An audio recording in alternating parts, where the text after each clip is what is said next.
Ассалаумағалейкум, біртұтас қазақ елім. Ағайындар, жаңа 10 минут болып кетті тағы бапылдай берген. Былай қарағанда, мысалы, мен әлеуметтік желіге көп уақыт бөлуім мүмкін. Мысалы, жаңа 10 минут сөйледім, осындай қате болып қалса, тағы мысалы 20, 30, 40 минут кетіп қалады да, мен шаруамды жасап жатырмын ғой былай қарағанда. Соны айтқан кезде, егер де сізге, мысалы, сізге айтады ғой, мысалы, парковка машинаны былай қоя қойшы, бір жерге келе қойшы, ана жерден барып бірдеме алып келе қойшы, поштаға бірдеме салып жібере қойшы десе, сіз не ал дейсіз, уақытым жоқ еді дейсіз ғой. Бірақ сіз жарты сағат тоже маған әлеуметтік желіге уақыт бөледі екенсіз. Бұл ақиқат, шындық екен. Енді айтайын дегенім, менде уақытым жоқ деп айтсам, олар маған айтады, әлеуметтік желіде отырасың ғой дейді. Отырам, тиктоктан бірдеме ақша тапқым келеді, мынан бірдеме бағанағыдай заказ осы туалеттерді осыдан көріп жатыр ғой енді, столдарды деген сияқты. Стол өтпей қалды, стол. Айнагүл Мырзабекті әлі көрген жоқпын, күйеуіне айтайын деп едім. Айнагүл 1 жылдан асты 5.000 теңге бері жақ. Жер стол үшін. Ол қырсыншы жақсы, ол бері жағы ештеңе емес. Ол мені алаяқ деп шығарып қойған. Және мына халықтан көмек сұрадым, көмектесіңіздерші деп, бірақ ешкім соқпаған ғой Айнагүлге. Прикинь, наоборот, подружкалары, достары звондаған ғой. Коля ма? Коля, ол Коля алаяқ қой, ана мынау деп айтады дейді. Ал мен тек қана жақсылық жасаудан басқа ештеңе жасамаймын ағайындар. Әкеме де жете алмаймын, әкем де бәрі таниды Алексейді да. Мысалы, қазақпыз, Есенқұлбеш руымыз. Біреулер айтады дейді, орыс па, ол ана мынау деп айтады дейді. Жақсы, фейсбук парақша, екі парақша бар. Екіншісі, қарыз жайлы. Сосын мына әкімшілік мені блокқа салып тастады телеграмнан. Басқа бөлім бетшейін айтпай ақ қояйын. 8-700-463-07-31 Атыраудан Жасұлан деген 68 жылғы 50 мың бері жақ, 51 ма, 52 ма, әлі ала алмай жүрмін. Ол 1 жылдан, 2 жылдан асты. Содан кейін мына екіншісі, мына жақта Бақыт деген бар, артиста. Ол маған 18 мың столын алып кетіп алып, маған тек қана 8 мың теңге берді. 1 жылдан асты.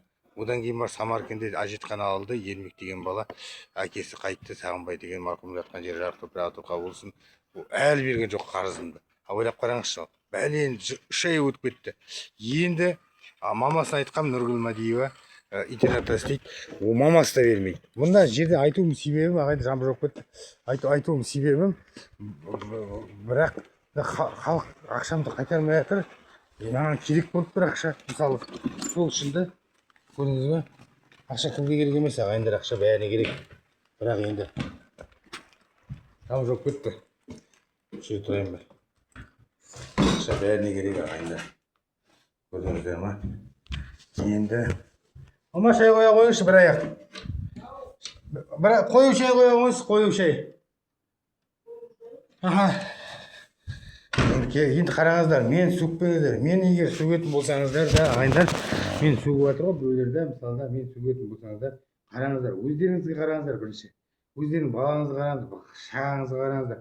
Енді балет, чемпион мира болайын жатса, мысалы, неден, кіндіктерін аштырмаңдар, ағайындар. Кіндігін ашып, көтендерін бұлғаңдатып, құйрықтарын дейді ғой, сөйтіп билеп жатыр қыздарымызды. Сабина, Дарикорд, Скитлс, Анелия, Дариға, ондайлар көп. Мысалы деймін, оны неге айтып жатыр десеңіздер, мысалы, осының ішіне бәрі қосып жіберейін. Неге десең, менің маған қарыздарым бәрі біткен жоқ. Енді Нұргүл жеңешемізге жаздым, енді жақсы. Қате болып жатыр, нетті, бітті, бірақ жауап бермей отырсыздар. Мен уже 3 айдан асты. Ал, байбалам салып не болып жатыр, ақшаңды ала алмай десеңдер, жағдайың жақсы емес па десеңіздер, мен анам ауырып қалады, үлкен кісі ғой енді, үлкен кісі болғанда да еще даже құттай бала сияқты, үлкен кісі құттай бала сияқты. Мен осы ауданда, Атырау облысы Құрманғазы ауданында білем, 4 балалы бар, 5 балалы бар адамдар бар. Ақкөлден естідім біреуін, Қиуаз, тағы бір жерлерден естідім, әкесіне, шешесіне қарай алмай отқан адамдар бар. Кеше қыз болғанын көрдіңіздер ғой, әкесін 80-дегі, 90-дағы әкесін сабап атқан, тағы бірдеме сондайлар бар, ағайындар. Бірақ бәрі бес-бауыздақ бірдей емес, Рембазда мұқтаж жандар бар, ағайындар, соларға көмектесіңіздер. Бұзаусылан ауылында Рафинат деген апа бар, Бекзат деген бала бар, мүмкіндігі шектеулі жан, еңбекшіде. Айгүл деген қызымыз бар, Абдрахманова, артиста. Өте мұқтаж жандар, өте көп. Оларға бара беріңдер. жаз 1000 теңгеңіз бар ма, Темірәлі мешітіне салып жіберіңіз. А мешітті жамандайтындарға айтатын маған да. Мешітте не жамандық көрдім. Алла ұлық, Алла жаратушы. Ағайындар, мені сөкпеңіздер, тағы айтайын. Я, мен уағыз деп есептемеңіздер. Коля уағыз айтып жатыр. Менің сертификатым жоқ. Менің айтатын нем жоқ.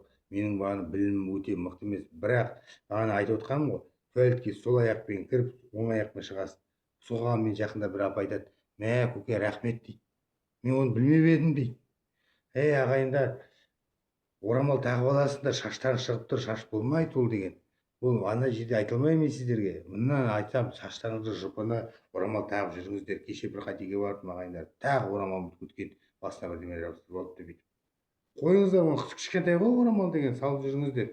Екінші қарыз маған беруші Гита деген қыз Хиуаз ауылынан. Қызым ауырып жатыр деп мына жерде 10 000 теңге сұрап келді. Мен 5 000 теңге сұрап келді. Мен 10 000 беріп жібердім. Ертең 5 000 ақ беремін деген. Өтірік емес, бәрі шындық. Емер алайық болсам, оған беріп жібердім да. Енді тағы бір рет ақша сұрағам. Қашан бересіз ақшаны десе, мен сенің үстінен ар жазам бірдеме жазып жіберді. 1 жыл болды оған да. Кім таниды Хиуаздан.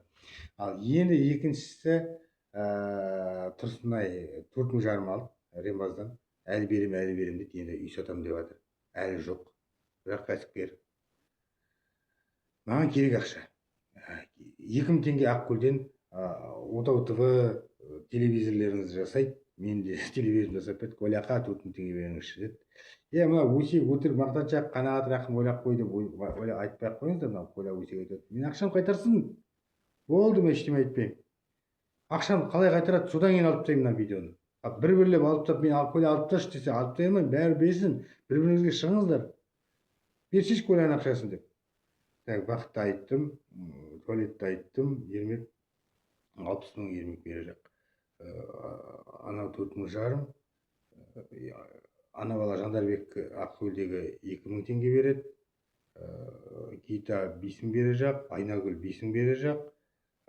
Бақыт 8 000, 16 000 болып кетті. 16, негізі 28 000, 20 000-ға, 18 000-ға саттым ғой. Жақсы, енді 8 000 берсін. Сонда болды, осы Аслан деген бар, 68 жылғы. Бұл деген 50 000 бере жақ. Болды, ағайындар. Ана байлап бақ дейді. Әке шешеңді баға алмайсың ба, байлап бақ дейді. Сол сияқты маған айтады, бір қадеге айтқан. Өте бағанағыдай аз болса да маған нем бағанағыдай бір 10 шақты сүре білем. Бірақ солай халыққа көмектесем, қойыңды бауыздап берем, бейітке азан шақырып атып қоям, керек болатын болса.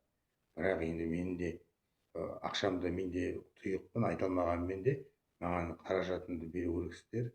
Уақытым кеткен ақшамды беру керексіздер. Мәйіт аралап жүресіздер, бүйтесіздер, сөйтесіздер. Мен үйге 4-те келетін уақыт кейін болады кейде. Бірақ бүгін мен анам кетіп барды, анам айтады маған, қайда кетіп бардсың, тебе бармай ақ қойшы деген сияқты айтады. Кішкентай кеше кәмпит алып келген, бір жерге барып мәз болып кетті. Бірдеңе берейін айтқан. Кәмпит па дейді де. Көрдіңдер ма? Ал бүйтіп айтып отқан себебі мен уже қарызым. Сіздерде миллион, ана біреу айтады, көке миллионды ала алмай жүрік дейді. Мен қарапайым адаммын ғой, туалет жасайтын. Сол жасаймын. Мен бұлар маған прикол ұстап тұр ғой ағайындар. Әлеуметтік желіде, әрбір жерде фотоға түсіп, бүйтіп, сөйтіп, уақыт тауып, бүйтіп, уақыт жоқ деген адамдар. Барында уақыт жоқ деген адамдар. Уақыт жоқ айналайын дейді. Мен туалет, не берем қарызға, арендаға. Ошақ, жәрдемек, бірақ ошақ бітпей тұр. Ошақ бітпей тұр. Айгүл деген еркек сияқты бар ғой, өтірік әңгіме соға береді.